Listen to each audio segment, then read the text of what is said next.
Hi, second and third graders. Today we are going to start our second project with Unit 1. Last time we did realistic or real. Today we are going to do abstract fiction, made up from the imagination.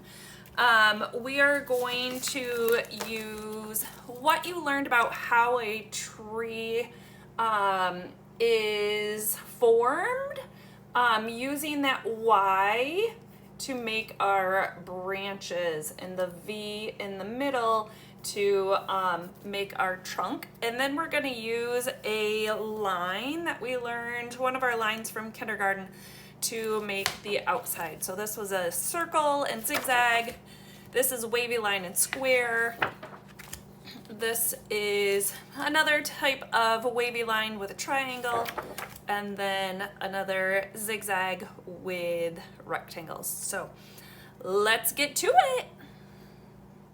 All right, kiddos, we are going to take what we learned about the how to draw a tree and make it abstract from our imagination. But just because it's from our imagination doesn't mean we're not going to use the realistic information. So we know that at the base of the tree, closest to the ground, it is the biggest part of the tree. The farthest away from the ground and the farthest away from the trunk is the smallest. So we are going to take that and make our shapes. We also are going to use this floating V shape for our tree, but instead of doing M's this time, we're going to do a Y shape. So you get to pick whatever shape you want. You can do a triangle, you can do a square, you can do rectangles, and a lot of times the squares turn into rectangles. You can do circles and ovals, and same thing sometimes, or a lot of times the circles turn into ovals.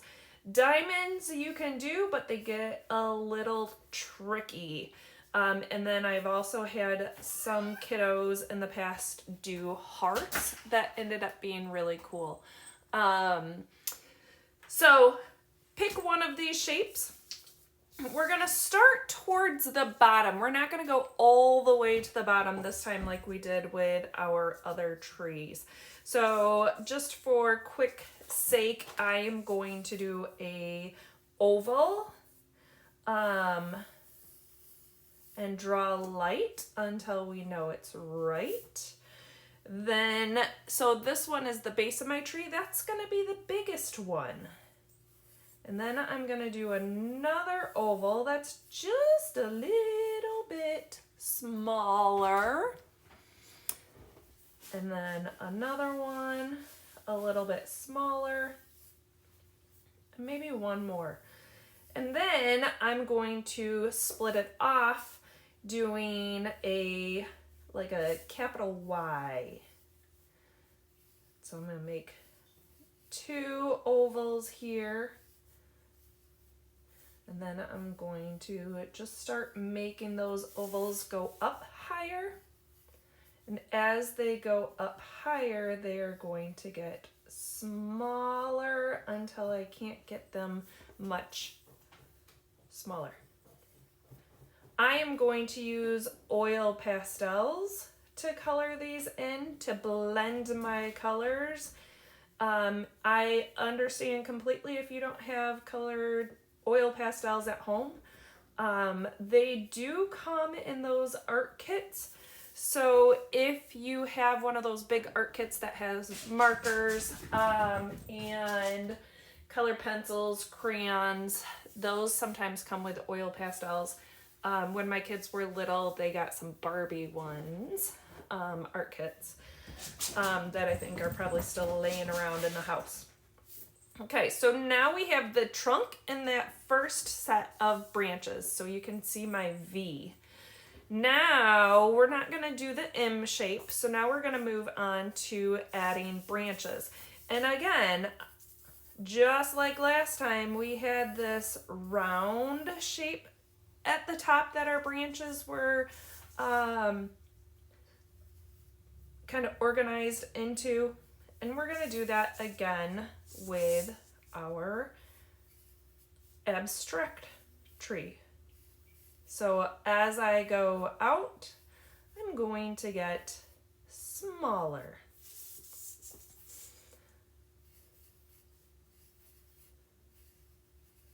And I'm going to make these a little nicer when I Sharpie them. So I'm a little sloppy right now, but then I'm going to add branches onto my branches to fill in this oval.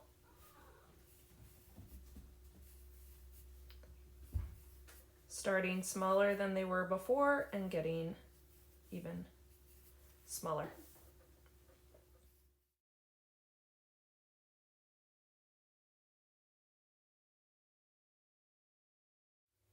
Okay, so when that tree is pretty much, when that circle is filled up, then we are going to pick a line that we learned in kindergarten. So you could do a straight line, you can do a bumpy line, you can do a zigzag, you can do a wavy line, or a loop-de-loop-de-loo. Okay, we're not going to do dotted or dashed on this one just because it doesn't work when we're coloring it in later. So I'm just gonna do, I like to do the opposite of what my shape is. So if I have a rounded shape, then I like to do more of a square type line. If I have a square shape, then I'll do more of a wavy or a bumpy line. But you may do whatever you want. So I'm gonna do a zigzag going around my branches.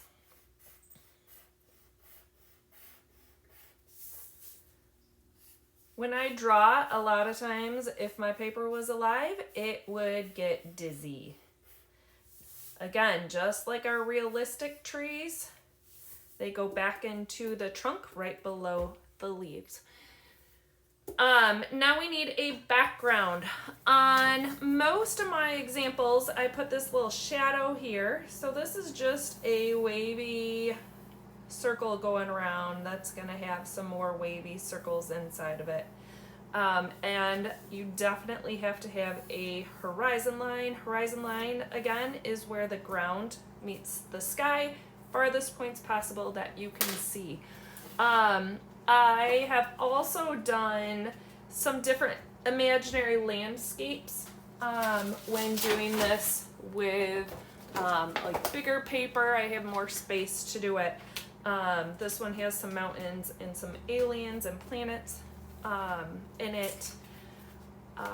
So that is what's next for our paper. If you want to leave it as is, you can. If you want to add more to the background, maybe I want to do some stars in the background, I can do that.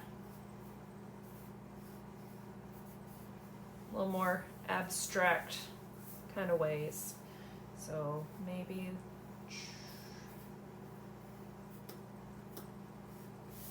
some down here.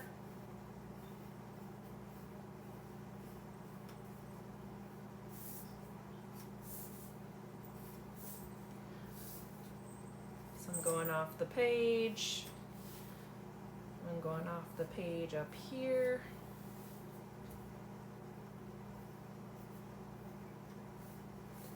Okay, and I'm just gonna leave the bottom as is, but again, you can do whatever you want to. Okay, if you are using crayons, if you are going to use colored pencils, then I want you to Sharpie this or use a black marker to go over all your pencil lines. If you are going to use these oil pastels, then you don't have to go over your pencil lines because that's what we're gonna do at the very, very end. But if you do if you do crayons and color pencils, you can't put crayons or colored pencils, or you can't put a marker on top of colored pencils. It will ruin the marker. And if I did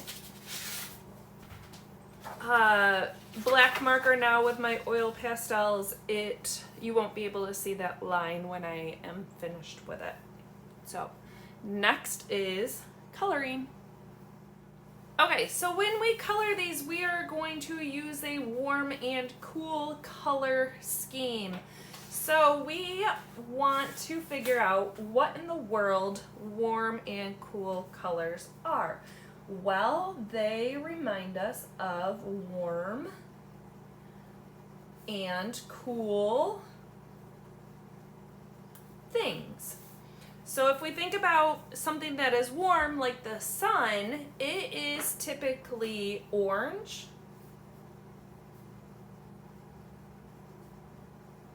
or yellow, or red is also a warm color, reminds us of fire. And then if we want something cooler, we might jump into the pool, and the pool is typically blue. I know there are some pools out there that are not blue. I love grapes right out of the refrigerator that remind me of nice, cool, refreshing things, and those can be purple or they can be green. So we're going to pick one of these color schemes for the shapes and one of them for the leaves and the ground. Okay, so I am going to pick warm colors. Now, also with your warm colors, you can do any tints and shades. So light red would be pink, dark red would be like a burgundy or maroon color, orange would be peach, and then same thing with our cool colors. It could be like a sky blue, it could be a navy blue. So if you have more than an 8-pack of colors, you will be able to use all those tints and shades. So I am going to put warm colors in my shapes. So any circle that I have in here needs to be a warm color. So I am picking out all of my reds. I'm gonna pick out all of my yellows and all of my oranges. And I am going to use those in my circles.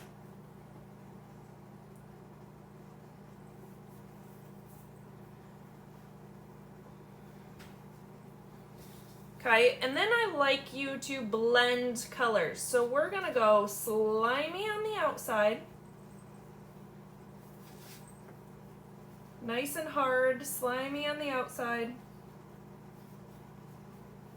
This works with crayons and colored pencils also. This does not work with markers. And then light on the inside. So it kind of looks like a crayon, a typical crayon on the outside, and then on the inside, and then on the outside, it is very, very dark. And you can do that again with your crayons. So this time I'm going to use yellow on the inside, and the inside this time is going to get nice and slimy. And then I go over my orange. And that is how you blend colors together to make it go from one color to the next. I don't want a line in between them. I don't want you to color like this and then like this, because that's not blending colors. You got to go right on top of them. Now I'm gonna do, you can use any of these colors in here you want that you pick out. So this one is orange on the outside, yellow on the inside. So this time I'm gonna do yellow on the outside.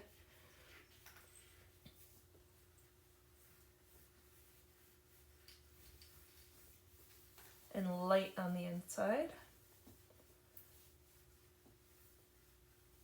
Slimy on the outside, light on the inside. Now I'm gonna do orange, slimy on the inside.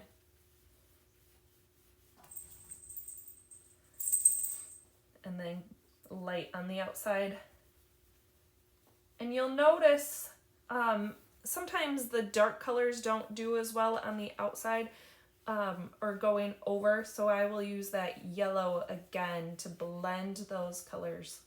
So there is not a big line between the two colors. I'm just going to keep doing this for all of my circles.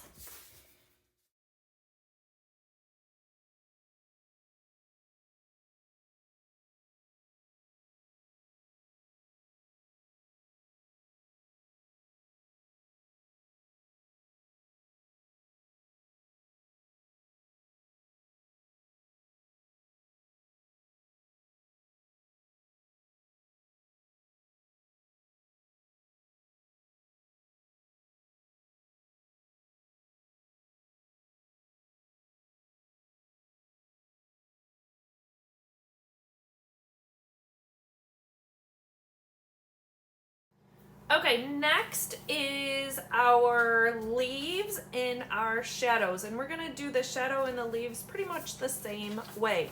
So if you picked cool colors for your shapes, then for your line, you're going to do warm colors. So I'm going to do some blues and let's do blue and green. Okay, so I'm gonna pick those two. So this time I'm going to go around the edge here.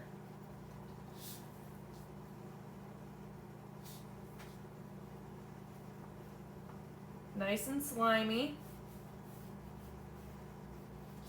And then I'm going to lighten up a little bit.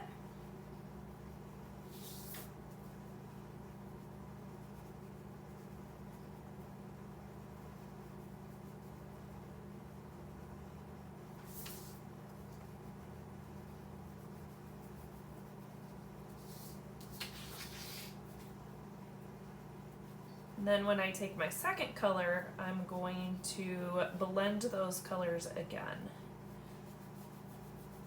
So there shouldn't be this line in between my colors. It should gradually go from one color to the next.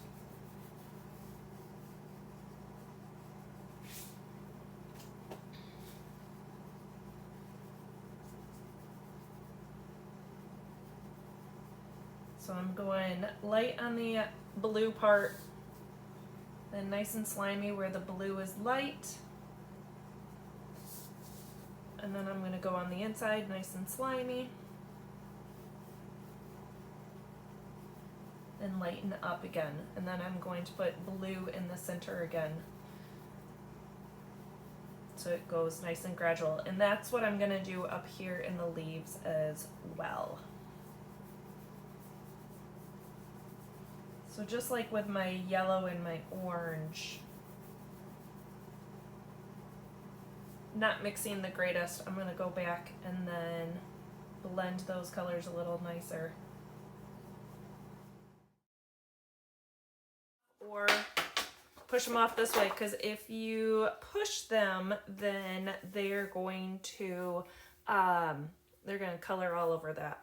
Okay, so now my ground, I'm going to pick the other color that I haven't done yet. So I'm going to use this purpley color, since that is still a cool color for the background. And then I'm going to put a warm color in my sky, because I don't want the warm to touch the cool, or I don't want cool next to the cool.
Okay, so I finished coloring without you because my my video stopped recording and I didn't notice. So I put cool colors. I did my dark blue first, then I put my light blue on top to blend those together.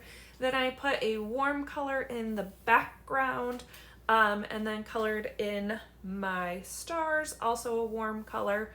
And then next I am going to use my black oil pastel to trace over all my pencil lines. We do black oil pastel last because it gets everywhere. If you do black before you do other colors, then the black will take over. So I'm gonna finish this up for you with the black.